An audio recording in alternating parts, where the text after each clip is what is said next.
O caso do Sr. Valdemar, de Edgar Allan Poe.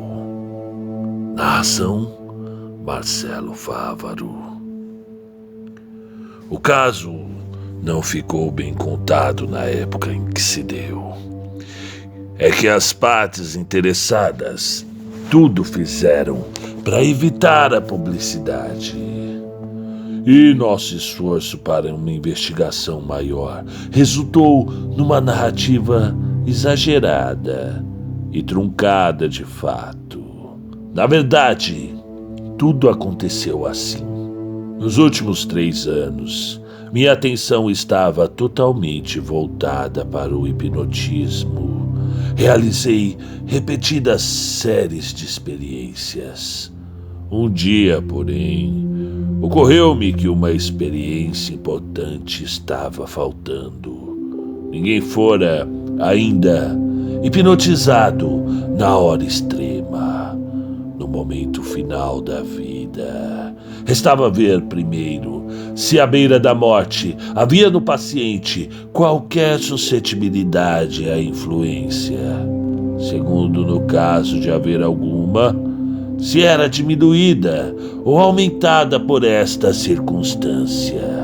E em terceiro lugar, até que ponto ou por quanto tempo a invasão da morte poderia ser impedida pelo processo magnético. Para tal experiência, vinha muito a propósito um amigo meu, Ernesto Valdemar. Residia o Valdemar no Harlem, em Nova York. Era magro, de magreza extrema, tuberculoso em último grau. Tinha o hábito de falar sobre o seu fim próximo como uma questão que não devia ser lastimada, nem se podia evitar. Em muitas ocasiões, eu o fizera dormir com facilidade. Contudo, nunca sua vontade ficara inteiramente entregue à minha influência. Sempre atribuí meu insucesso ao seu precário estado de saúde. Quando me ocorreu a ideia de magnetizar alguém moribundo, foi então muito natural que pensasse no Valdemar.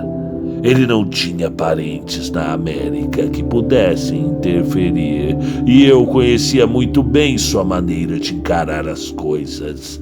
Com toda a franqueza, sem nenhum escrúpulo, falei-lhe sobre o assunto. Recebeu bem a ideia, concordou e pareceu até vivamente interessado.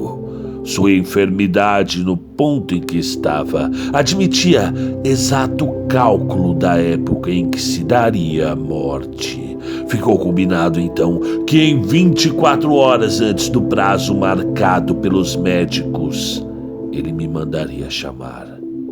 Faz agora mais ou menos 7 meses que recebi do próprio Valdemar este bilhete.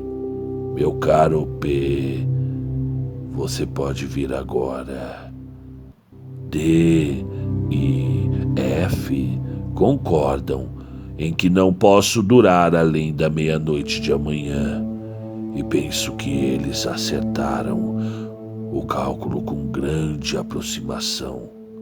Assinado Valdemar. 15 minutos depois do recebido bilhete, estava eu no quarto do moribundo. Era terrível o seu aspecto, a pele cinza chumbo, os olhos sem brilho, magro, os ossos quase rompiam a pele, expectoração excessiva, pulso quase imperceptível. Conservava, contudo, a lucidez da mente e muita força física. Falava claramente, tomava seus remédios paliativos sem auxílio. Quando entrei no quarto, ele escrevia num caderninho de notas. Apoiava-se em travesseiros. Cuidavam deles os doutores D e F. Após cumprimentar meu amigo, procurei obter informações sobre o seu estado. conversando à parte com os dois médicos. De fato, era o fim.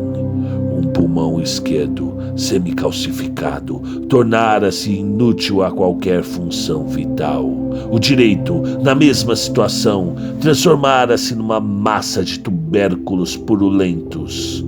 Além da tísica, suspeitavam de aneurisma da aorta e, na opinião de ambos os médicos, o Valdemar morreria mais ou menos à meia-noite do dia seguinte, domingo. Estávamos às 7 horas de sábado. Apesar de haverem dado o adeus definitivo ao doente, os doutores D e F, a meu pedido, concordaram em voltar na noite seguinte. Os 2 enfermeiros, um homem e uma mulher, cuidavam dele. Quando ficamos sozinhos, falei francamente com Valdemar sobre sua morte próxima e sobre sua experiência. Lúcido, mostrou-se ainda de pleno acordo. Eu é que estava em dúvida. Uma tarefa dessa natureza requeria testemunhas dignas de mais confiança. Estava disposto a adiar as operações até às 8 da noite do dia seguinte. Mas a chegada de um estudante de medicina libertou-me de qualquer embaraço. O próprio Valdemar estava ansioso pela experiência, sabendo que não tinha 1 minuto a perder. Era evidente a rápida aproximação do seu fim. O jovem estudante propôs-se a tomar nota de tudo que ocorresse. É dessas notas o resumo que vou contar agora. Faltavam 5 para as 8. Tomei a mão do Valdemar. Pedi-lhe, então, que confirmasse, diante dos presentes, se estava de acordo em que eu o hipnotizasse no estado em que se encontrava. E ele respondeu: sim. Desejo ser magnetizado. Receio que você tenha demorado muito. Comecei os passes. Eu já sabia quais os de maior efeito sobre ele. Pouco depois das 10, chegaram os 2 médicos.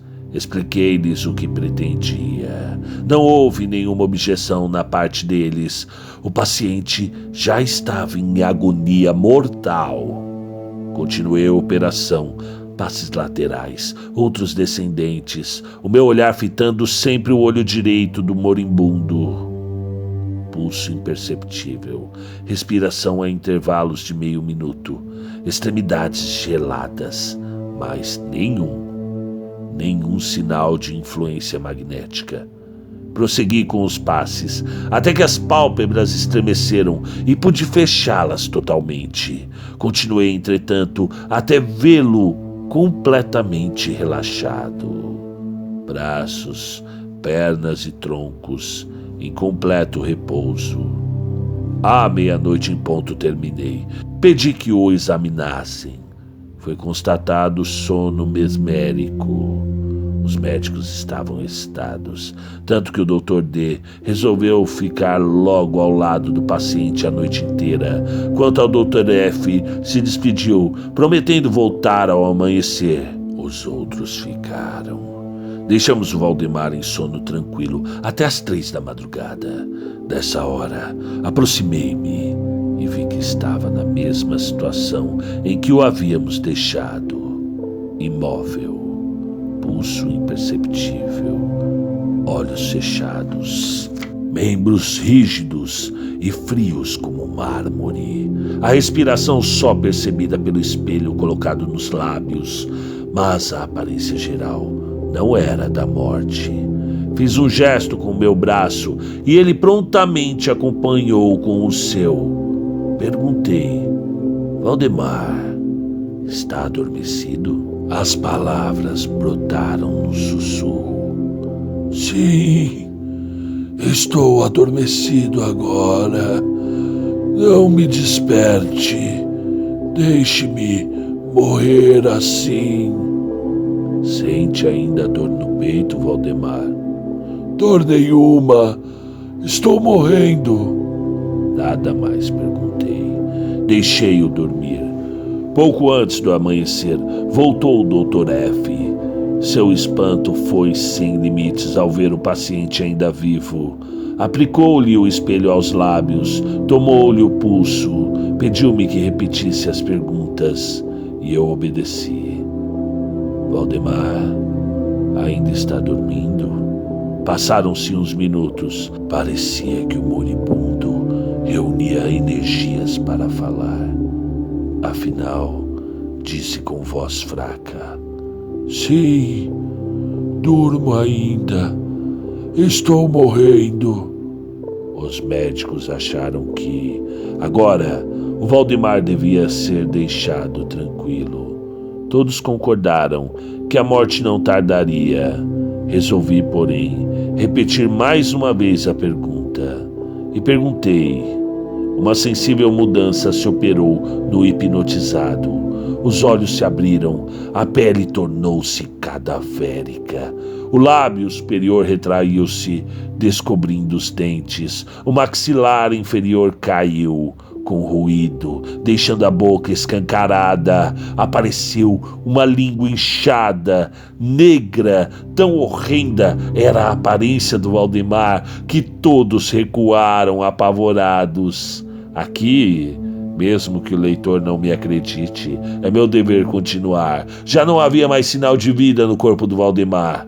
Íamos entregá-lo aos cuidados dos enfermeiros quando vimos um forte movimento vibratório da língua, o qual durou alguns minutos. Quando isso terminou, surgiu dos queixos, separados e imóveis, uma voz. Uma voz tal que seria loucura eu tentar descrever, áspera, entrecortada, cavernosa, vinha de uma distância como se estivesse saindo do fundo da terra. Valdemar falava em um som gelatinoso, pegajoso como uma pasta podre. Estava respondendo à pergunta que anteriormente eu lhe fizera, se ele estava dormindo. Sim, não, estava dormindo. E agora estou morto. Um calafrio de horror sacudiu a todos. O estudante desmaiou. Os enfermeiros saíram do quarto e negaram-se a voltar. Depois que atendemos o jovem, voltamos a examinar o morto. Tentou-se tirar-lhe o sangue. Nada. O braço também não obedecia à minha vontade. A única demonstração da influência magnética achava-se no movimento vibratório da língua. Quando eu lhe dirigi uma pergunta, havia um visível esforço para responder. Quanto às perguntas feitas por qualquer outra pessoa, permanecia totalmente insensível. E eu tentara colocar cada membro do grupo em relação magnética com ele. Creio que contei tudo quanto é necessário para uma compreensão daquele momento. Outros enfermeiros foram admitidos, e às 10 horas deixei a casa, em companhia dos médicos e do estudante. À tarde, fomos chamados novamente. Seu estado era o mesmo. Estava claro que ali a morte fora detida pela ação magnética. Despertar o Valdemar seria assegurar-lhe a morte ou apressar-lhe a decomposição. Continuamos nossas visitas durante quase 7 meses. Diariamente íamos à casa do Valdemar, acompanhados por médicos e outros amigos. Durante esse tempo, o magnetizado permanecia exatamente como eu descrevi, sempre cuidado pelos enfermeiros.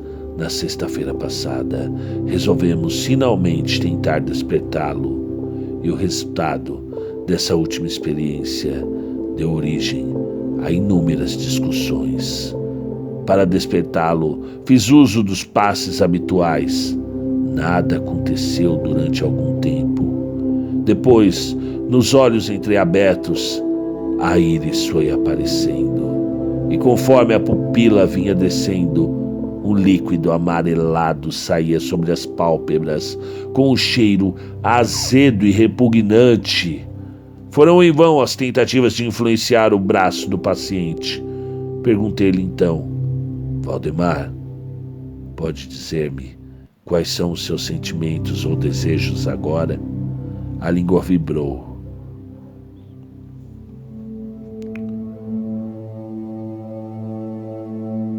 A língua vibrou na boca endurecida, de lábios rígidos. Por fim, a mesma voz horrenda soou no quarto.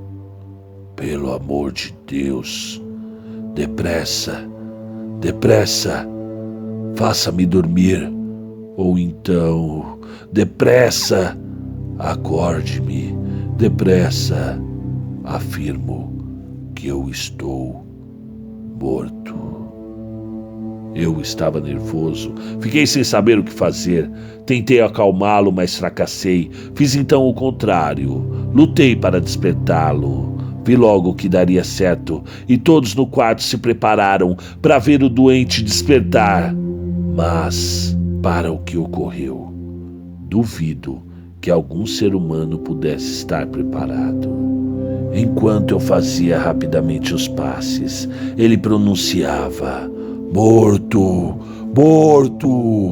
O som saindo da língua e não dos lábios. De repente, num minuto, o corpo contraiu-se, quebrou em pedaços, absolutamente podre, sobre as minhas mãos.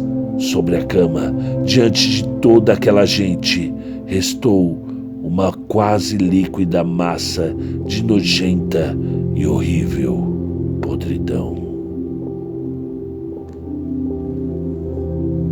O caso do Sr. Valdemar, de Edgar Allan Poe.